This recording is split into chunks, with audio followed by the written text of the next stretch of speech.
I'm Rohini Kurup with an episode from the Lawfare archive for December 19th, 2021. Earlier this week, the Pentagon announced that none of the military personnel involved in the botched drone strike in Kabul, Afghanistan this summer that killed 10 civilians will face any kind of punishment. For today's archive episode, I picked an episode from May 2016, where Jefferson Powell, professor of law at Duke University, joins Jack Goldsmith to talk about the constitutionality of the U.S. drone program. I'm Cody Poplin, and this is the Lawfare podcast, May 21st, 2016. Last week, Powell joined Lawfare's Jack Goldsmith at the May Hoover Book Soiree for a discussion of his new book, Targeting Americans, the Constitutionality of U.S. Drone War. Powell is a professor of law at Duke University. He argues that the killing of Anwar al Awlaki under the 2001 AUMF was constitutional, but that the Obama administration's broader claims of authority are not. Yet constitutional claims should not be confused with what is moral or legal under international norms, and those answers, he argues, must be examined through means other than constitutional law. It's the Lawfare Podcast, episode number 171, a conversation on targeting Americans with H. Jefferson Powell. Thank you for coming tonight. As everyone in the audience knows, on September 30th, 2011, the United States government purposefully targeted and killed an American citizen in Yemen named Anwar al Awlaki by a drone with the use of an unmanned aerial vehicle. He was allegedly, I say allegedly because he never received a trial, obviously, but there's pretty conclusive evidence, an operational leader of Al-Qaeda in the Arabian Peninsula. This has been a very controversial action by the government. Professor Jeff Powell of the Duke Law School, also a former OLCer, many roles in the federal government, but most importantly for this conversation, Jeff worked in the Office of Legal Counsel. He's written a book called Targeting Americans, and it's really a from the ground up analysis of the constitutionality of drone warfare. And so the main claim in the book, and the arresting claim in the book, is that the Bill of Rights do not apply to legitimate exercises of military power by the government, and therefore that the Bill of Rights, including the Due Process Clause, just didn't even have any application in this targeted killing. That certainly doesn't mean that there were no restrictions. The book is very elaborate in detailing what the restrictions are. We'll get into this as we get into the discussion. But Jeff, would you just start off, and there's been so much commentary on this, and yet this book is actually quite different than anything that's been written about it. What motivated you to write the book, and just introduce us to the book if you would. Sure, Jack. And I'm grateful to be here. Thank you very much to the institution and to everyone who's put it together. The book originated with my sense that the conversation about targeted killing, which is very important, very healthy, exactly what you'd want to have happening when the United States government is doing something of this sort, that this conversation, particularly as it related to the legal and constitutional issues, which came to the forefront with the killing of Mr. al Awlaki, that there were a couple of flaws in the conversation, fundamental ways in which it wasn't quite joining the issues correctly. One of the ways in which that was true, I came to think, was the imprecision with which people were talking. Now, it's a kind of lawyerly, even professorial sort of thing to worry a lot about precision, and the public debate is not one that you would expect to be conducted in the technical terms of lawyers debating some issue. The contribution, however, of lawyers in this kind of constitutional debate is, at least in part, to bring some precision to what are the actual questions, so that we're not flailing about, throwing around words. Take one example that I began noticing was used a lot, assassination. Well, what does that mean? People didn't seem to have any concrete idea about what they meant when they referred to the assassination of Mr. al Awlaki. So as I was thinking about it and reading, I became convinced that there was something to be done in terms of trying to get to lay out the way that one should think about the issues with some lawyerly precision, not to take it over so that it ceases to be a public discussion, but to make it work better. The other thing that I became convinced was going on was that people were asking too much from constitutional law. they were wanting the Constitution and what we say about the Constitution to do more work than it possibly can do, and that was having a distorting effect on the conversation. So what it occurred to me eventually to do was to try to take the issue, is the administration's policy, specifically is the killing of this particular American citizen, is it constitutional? And think about that from the ground up, as you rightly said. So I in a sense, I went back to the beginning, almost literally, and said, okay, how would you analyze the question? And so part of the book simply tries to lay out how I understand constitutional law has been traditionally done. So you got a couple of, I think, one way to think about it is a couple of major questions in any constitutional issue involving the federal government. Does the Constitution authorize it? The federal government to act lawfully has to have some authority that ultimately rests in the Constitution.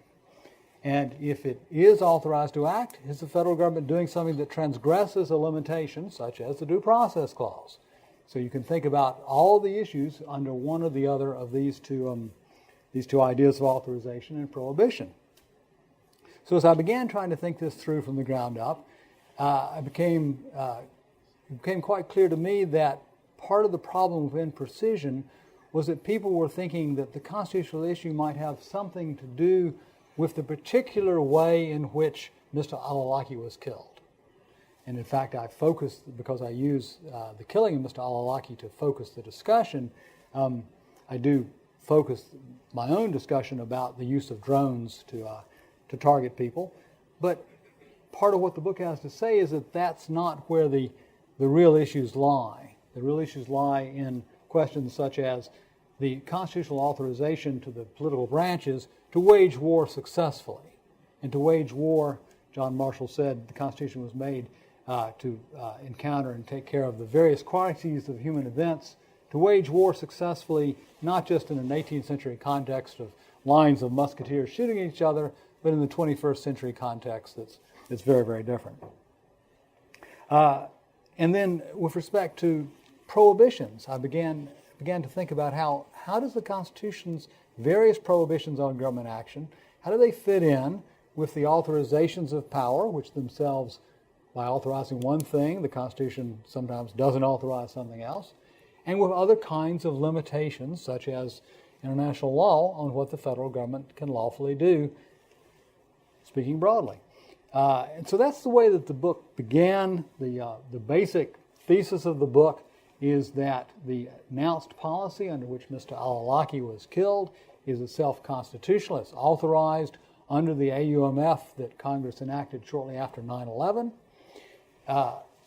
and that the killing of Mr. al Awlaki and the policy generally do not violate any relevant prohibition, although as you've already noted, I don't think one of the relevant prohibitions is the Fifth Amendment. Right, the Bill of Rights. Okay, that's a great introduction. So let's start with the historical point. You open the book by saying basically there's nothing new, this is my words, nothing new about targeted killing. You use the example, a World War II example, and an example from the George Washington era. So would you just set that up for us, Sure. There's nothing new about targeted killing? All right. In a sense, targeted killing simply means not indiscriminate killing. Right. That's an aspect of, a long time ago, people would have said, of civilized warfare. In fact, it's been a feature long before there was a republic, but it's a feature of American history from the beginning. You mentioned the fact, allude to the fact, I give as an example of a very early case of American targeted killing, something that happened at the Battle of Sarasota during the Revolutionary War. An American marksman in George Washington, and who could be a more respectable example of proper warfare than George Washington? Washington recruited marksmen. There was a specific sharpshooter unit within the Continental Army, and one of the sharpshooters was at the Battle of Saratoga and killed the British brigadier, who in fact apparently was playing a central role in conducting the British side of the battle. Targeted killing was a feature of the American Civil War. Targeted killing has been a feature, in fact, of every American war. The most famous example is, of course, the deliberate, planned, targeted killing of Admiral Yamamoto during World War II. We took a specific high-ranking enemy officer. We made the decision to kill him, and we went about killing him deliberately, purposefully, individually. So, but both of those examples, the enemy was not a U.S. citizen. Those are just examples of past, uncontroversial examples of what we think of today as targeted killing. The claim in the book, basically you argue that the AUMF authorizes this killing. And the hard question, I think, and the most provocative claim is that there's no prohibition on that authorization or no limitation on that authorization grounded in the Bill of Rights.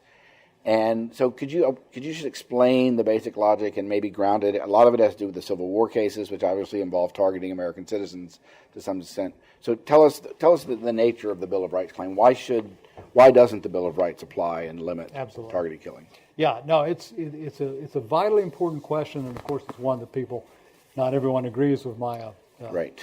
my conclusion. Let's start off with a preliminary point. The due process, no one is reading the due process clause, or at least no one defending the administration's policy, is reading the due process clause literally. It doesn't distinguish citizens and non-citizens, and no one's making, there's really not much of an argument being made that the due process clause needs to apply to Al-Qaeda operatives who are not U.S. citizens. So we're not talking about literal fidelity to the Constitution versus some other kind of position. Just to clarify that point, basically the due process clause doesn't itself distinguish between citizens. Refers to persons, right. The Fifth Amendment. Right. All right. Secondly, I claim and believe that the weight of judicial authority rests with the proposition that the due process clause of the Fifth Amendment, and indeed the Bill of Rights more generally, simply doesn't apply to the federal government's exercise of military force under the war powers. Long line of Supreme Court cases. They have their roots in the Marshall Court era. Lots of cases that came out of the Civil War. Controversially, as you and I have talked earlier, I think the World War II case of ex parte Kieran is another example of this. The basic position being that when the government is acting not as a government governing people, but rather as the defender of the republic, that although there are legal limitations on what it may do, those limitations do not include the Bill of Rights protections. And the example, not from judicial precedent, but from political practice, that I think is the most powerful is itself, as you suggest, the Civil War. The United States government deprived thousands of U.S. citizens of their lives without giving any of them due process. It deprived thousands of other U.S. citizens of their liberty for prolonged periods of time, once again without giving them any due process. And it took lots of private property without providing due process or just compensation, in every instance because the federal government's position was that these U.S. citizens are in fact have forced war on the United States, and therefore they are the lawful objects of the war powers being used not to govern, but rather to defend the republic against attack. So I found, to my surprise, the 19th century cases, the Marshall Court cases, and the Civil War cases were compelling on this point. But I was less persuaded by in the 20th century. So the Kieran example, most of you have probably heard of. It was the 1942 decision by the Supreme Court that upheld the legality of President Roosevelt's military commissions as applied to eight, I believe it was, Nazi saboteurs, at least one and perhaps two of which were American citizens. And in the course of that opinion, which you think counts in your favor, I read it, at least it seemed to be in tension with your thesis, because the court spent many paragraphs, 10 or 12 paragraphs, maybe 8 paragraphs, struggling with whether its holding was consistent with the Fifth and Sixth Amendments in the Bill of Rights. And in your logic, the 19th century cases should have just been a single sentence. We don't have to deal with those. They don't apply in wartime. So why isn't Kieran in tension with your thesis? Well, good point. And one of the things, I should have said this, by the way, one of the other ambitions of the book was to try to present an argument that took positions and took them clearly, but also tried to acknowledge weaknesses. Yeah. So I welcome this kind of question. I think the ex parte Kieran opinion of the court, which the court issued some considerable time after it actually issued its ruling. Yeah, it's a famously controversial opinion because just if I could add, the justices struggled to reach to find a rationale to uphold the result that they reached and announced before they wrote the opinion. I think the ex parte Kieran opinion is in tension with itself. I agree with you that there are things in it that are in tension with my position, and that without explaining why or distinguishing the earlier cases are in tension with those. But at the same time, there are plenty of statements in the opinion that support the position that I take. But I agree. I think the actual answer is that the court was so riven by disagreement in itself and so unsure about how to proceed that it wrote an opinion that tries to straddle both sides. Yeah. So, but if I'm so that's fair. I think Hamdi is an even harder case for you. If I'm sitting in the Office of Legal Counsel in 2013 writing this opinion, I'm very glad I wasn't. And I had read this book, and I was persuaded. It's very powerful evidence from the 19th and early 20th century cases.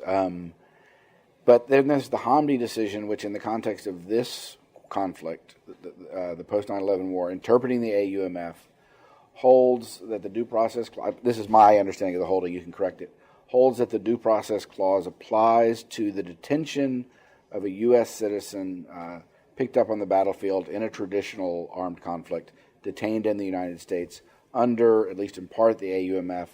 And the court held that he had a right under the due process clause to challenge the factual basis that he was, in fact, an enemy combatant, was, in fact, an enemy soldier, that he got Matthews versus Eldridge type due process rights, which meant notice and an opportunity to be heard. If I'm an OLC lawyer in 2013, that's a very hard precedent to get around, isn't it? I don't think so. Okay, we've got a U.S. citizen held in U.S. jurisdiction in the United States who says, I am not, in fact, a lawful object of the military force under the war powers. This is a mistake. So it becomes the limit question, okay, where is this within the powers of war or is this within the powers of governance? Justice O'Connor concludes that in that circumstance, due process is owed this person. She says, with respect, for example, to when she discusses the Civil War era case, the Milligan case, she says that we might have a different situation where people would not be entitled to the protections of the Constitution, individual protections, if Mr. Milligan had been captured on the battlefield. If he had been, in fact, clearly an object of the proper use of the war powers. She also discusses at a later point in the opinion the fact that the holding in her opinion is one that is based on the situation before her and not based on what she calls the power of the U.S. Constitution divisions, whatever that is, for the executive in its dealings with other nations or with any organizations in times of conflict. So I actually think her opinion, if read carefully, is falls on my side of the interpretation issue rather than the other. But let's go the other way. Let's assume that I'm wrong, which I may be. Assume I'm wrong and ask, what are the consequences of that decision? If you think that the due process clause applies, I think a couple of things follow. One is the due process clause is turned into something that we don't want to turn it into, and done so in pursuit of a chimerical, empty limitation. Okay, what is it turns into? It turns into a constraint that doesn't constrain. I'm a lawyer. The policymakers, the decision makers, the people who have information come to me and they say, we have this information about Mr. Al Awlaki. Here's why we think he's, to the extent we can tell you, here's why we think he's the equivalent of a lieutenant general in the enemy forces. Here's why we think he needs to be eliminated if possible. What am I as a lawyer to do? Now, we can debate that, but I think it's going to be very hard for me as a lawyer to do anything other than say, okay, based on what you're telling me, yes, go ahead, assuming the due process clause applies. The administration's position is, and it's stated in a nuanced fashion by the Justice Department documents and a more unrestrained way by the President himself, as the due process applies, and that the administration's policy provides due process. Well, let's think about that. The administration's policy does not purport, of course, to provide Mr. al Awlaki with notice. It doesn't purport to provide him with an opportunity to be heard, to argue, for example, that I'm not actually a lieutenant general, I'm the Minister of Education, by analogy. And it doesn't provide any opportunity for the decision about any factual dispute to be decided by a neutral decision maker. Instead, what it does is it has the executive branch, which thinks it should and is appropriate to target Mr. al Awlaki, talking to itself. That's not Matthews against Eldridge, although it's set up that way. It's not, in fact, even the minimal idea of due process. Now, you might say, well, it's an exception. We can't do notice, hearing, opportunity to be heard, all that kind of thing in this circumstance. So we'll call this other kind of approach due process. The process that's due in this special context. That's correct. I think that's a very serious mistake. Where the administration's policy actually has some bite is where it requires obedience to the law of war. We'll let that be, and I agree with that, it's a limitation. So you're not getting anything additional when you say that. Just to be clear for people to understand, the laws of war that prohibit indiscriminate killing, that demand proportionate killing and the like. So you think that the major restraints come from the laws of war rather than the Constitution. That's right. And I think that's the constraint that seems to actually have some teeth in it in the administration's own policy. What you're getting instead is, in the novel aspect to it and the part I object to, is a claim that due process can be supplied without notice, without an opportunity to be heard, without the neutral decision maker. And that then becomes, no matter how much you say that it has to be limited, it is limited, it's only for this situation, you can't really do that in our kind of system. Let me give you an example. If you read the per curiam opinion of the Supreme Court in Bush against Gore, it has stamped all over it quite clearly, this is good for one ride only. Do not quote this, do not cite this. And the Supreme Court justices of this day have never done so. They've followed their own, we just made this one decision, folks.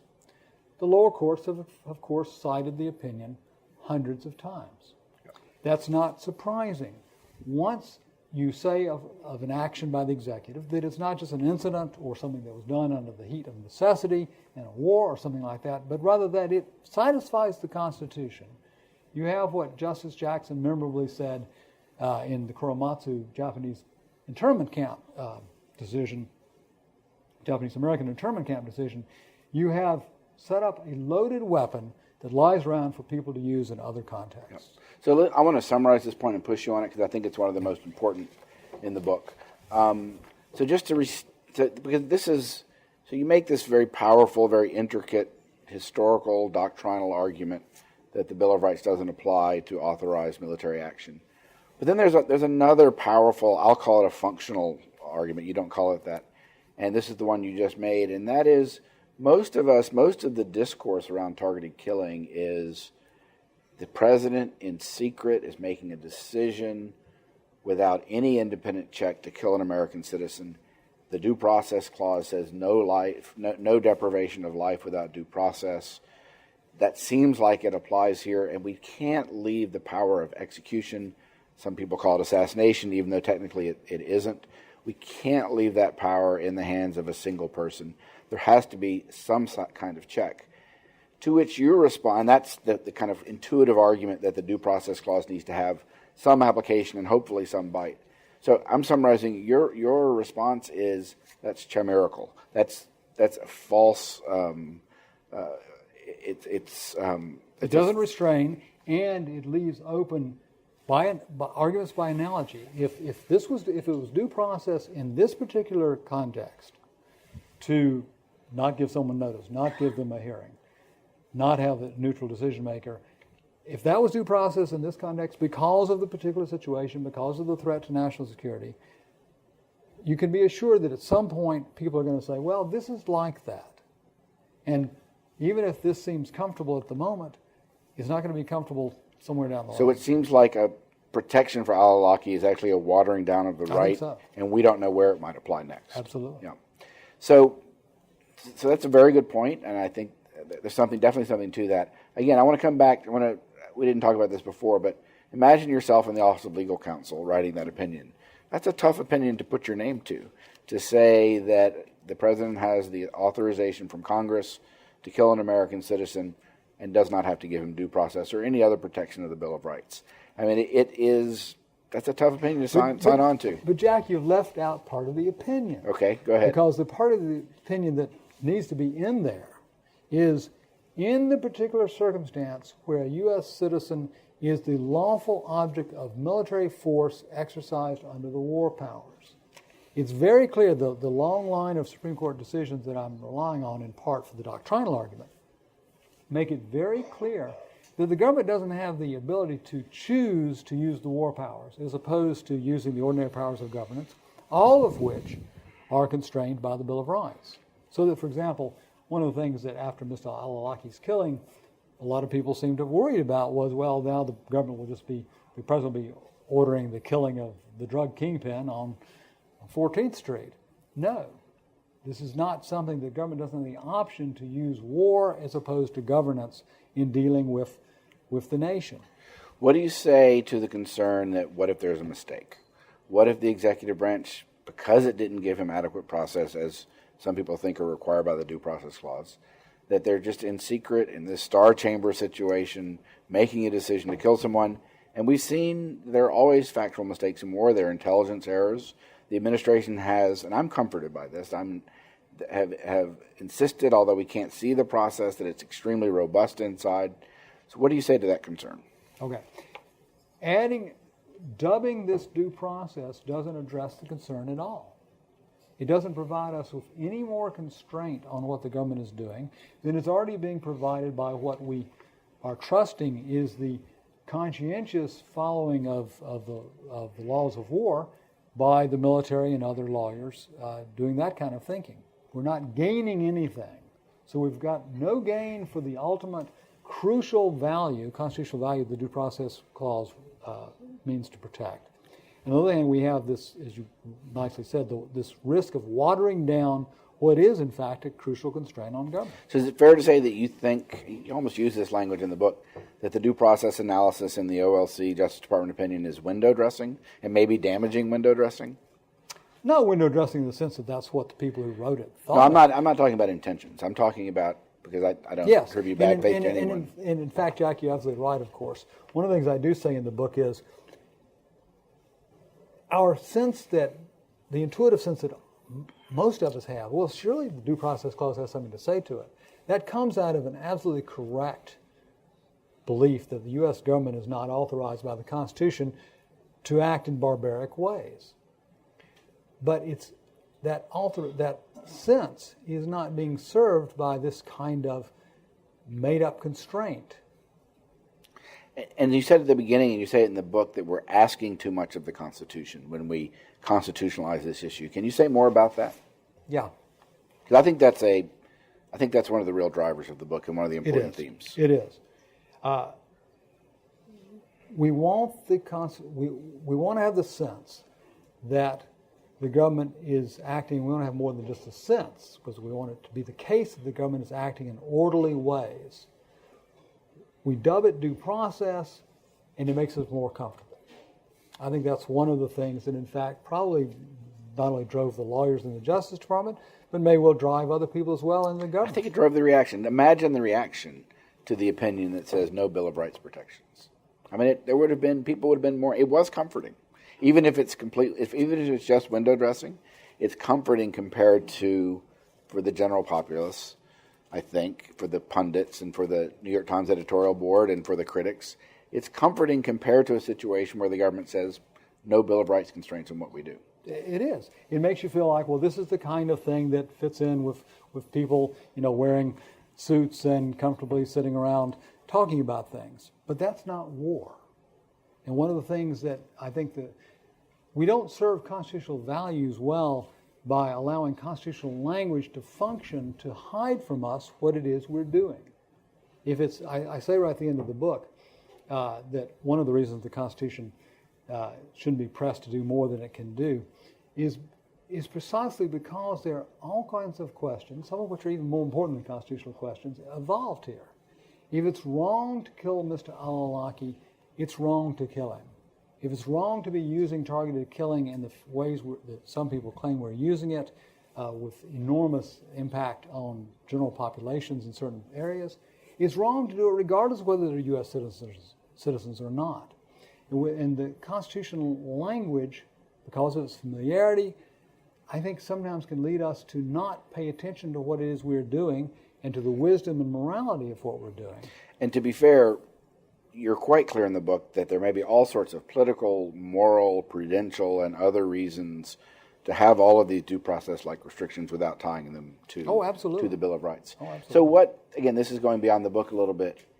Where does this, how long is asking too much of the Constitution a recent, it seems like that we've been asking a lot of the Constitution since 9/11. Can you give, again, I don't know if you can answer this, but what is the historical pedigree of this? Have we always asked too much of the Constitution? Is this something new? Is this an aspect of modern times? No. This is the 1790s. Okay. It's an inveterate American tendency, sometimes a mistake, to expect the Constitution to resolve issues, some of which it cannot resolve. It has a limited role, and that's the only role it has. And one of the jobs of people like you and me in the public debate is not, as I said earlier, to take it over, but rather to say, okay, here's what we can do. Here's what we can provide in terms of clarification, in terms of a sense of who makes decisions. And then much of the rest of the debate has to be done elsewhere, but that's been a problem from the beginning. Right. You don't think it's become a greater problem? I mean, the 1790s were full of, you know better than I, lots of constitutional argumentation around policy issues. I think of the neutrality debates, for example. But you don't think it's a problem that's grown worse over time? I think it gets worse and better. I think it's an undulating matter. I think it's at a bad point right now. When you have, the 1790s was called, in a famous essay, an age of paranoia. When you have extreme political discord, it's a very natural thing to go to the Constitution, hoping, because it's something we share, hoping to avoid some of the discord, reduce some of it. And sometimes that's right, and sometimes that's wrong, and how do you tell the difference? Part of that is the role of technical, let's think about the precedents and the history and the doctrine, all that kind of technical stuff will help us figure out what we can ask and what we can't. But no, it's not new. It's old. Right. So in the last chapter of the book, you talk about the sort of three issues going forward.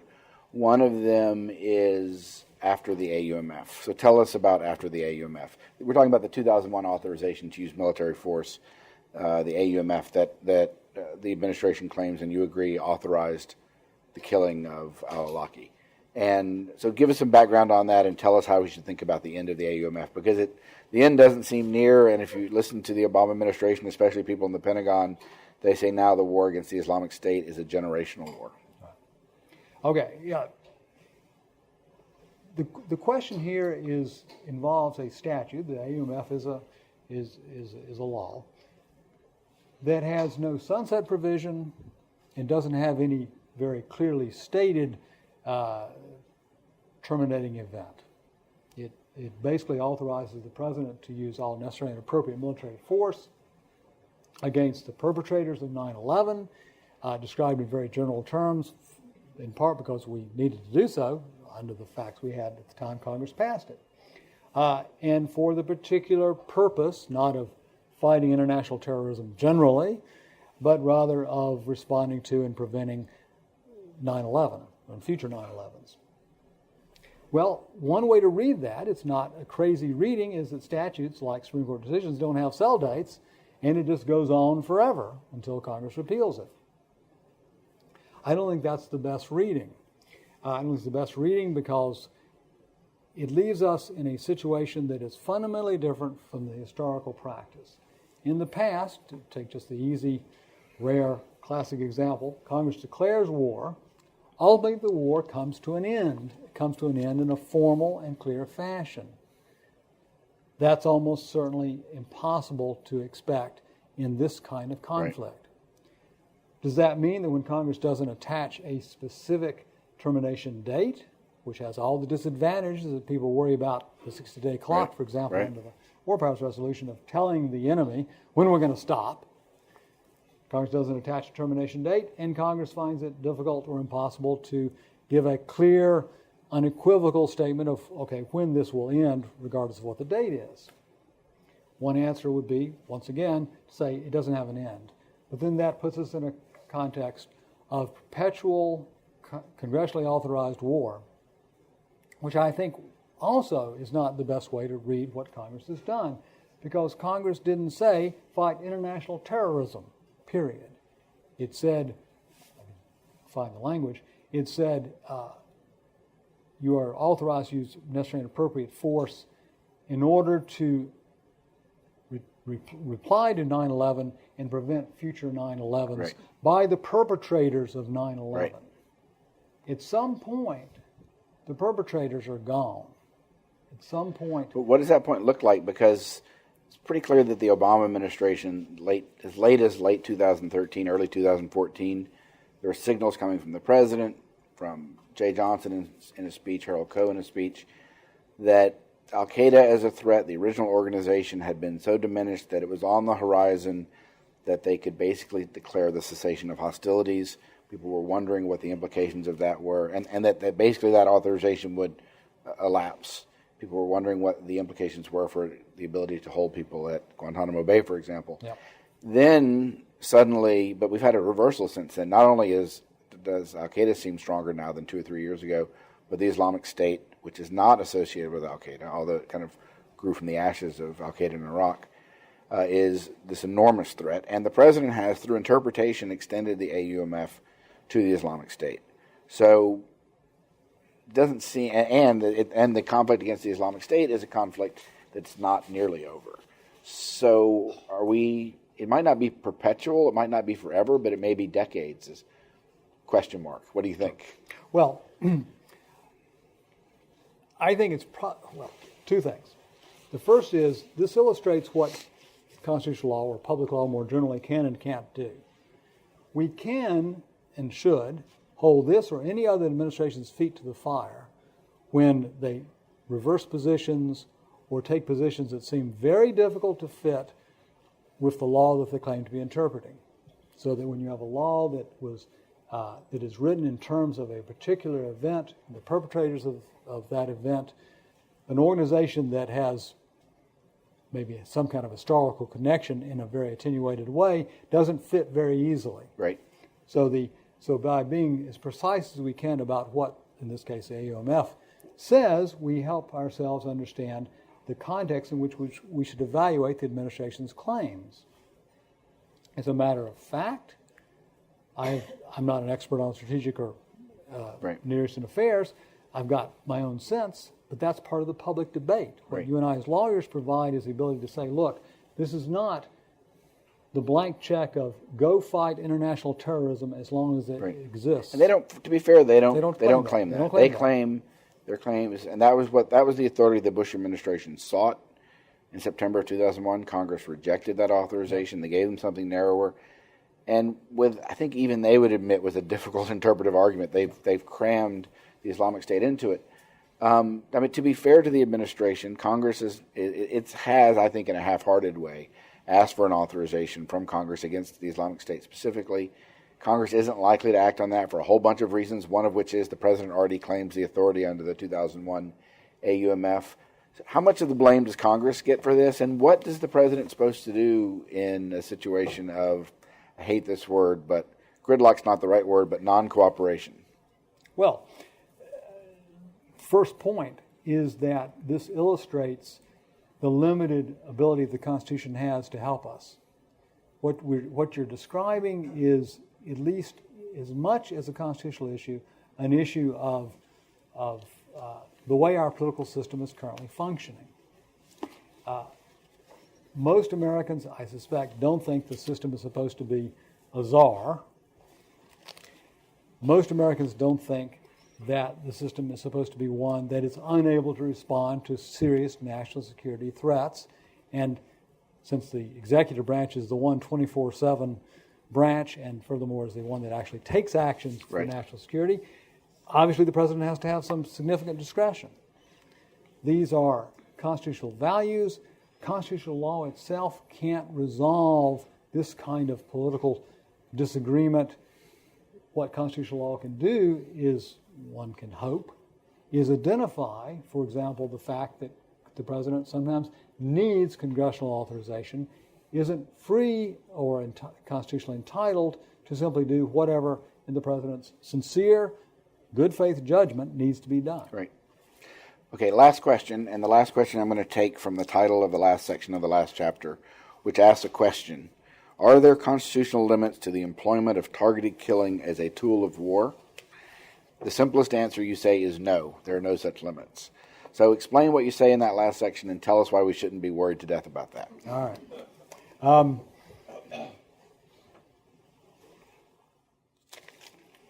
Charles Evans Hughes said, when he wasn't Chief Justice of the United States, that the power to wage war is the power to wage war successfully. That is, I think, a fundamental premise of the constitutional system.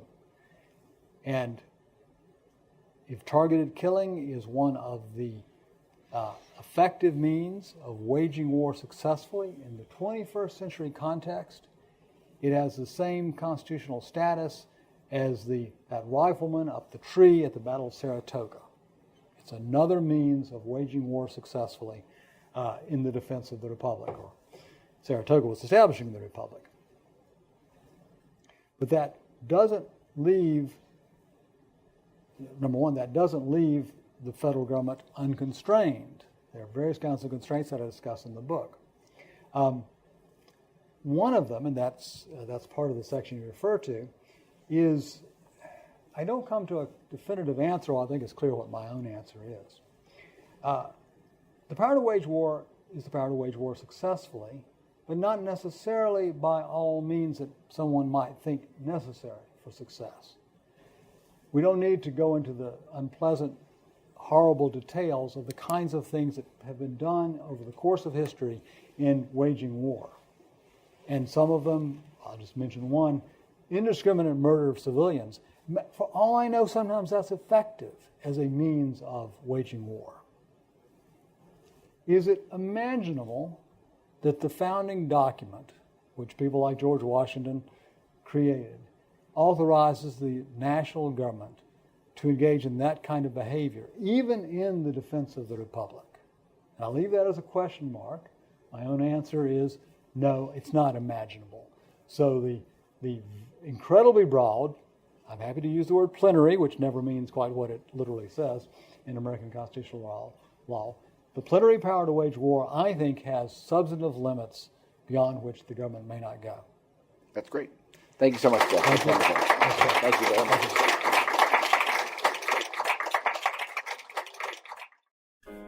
The Lawfare podcast is produced in cooperation with the Brookings Institution.